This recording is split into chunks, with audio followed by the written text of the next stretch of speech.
ГСП онлайн. Городские новости сейчас.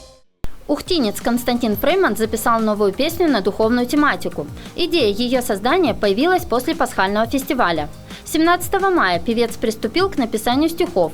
На это ушло всего пару часов. Слова сами шли на ум и складывались в рифму. Все было на одном дыхании, делится автор. На следующий день черновой вариант песни отправили композитору Ольге Герасимович. Музыку написали примерно за 2 дня. В итоге песня «Россия верою сильна» стала результатом работы целой команды. У нас задействованы были певцы с Нижнего Одессы. Это сама композитор Светлана и ее коллега Наталья Кислицына. Они записывались в студии у Олега Нацаева на Нижнем Одессе. Потом эти треки с записью голоса пересылали к нам на студию Мефодий Рекордс, Мише Наджаряну. Миша уже досводил.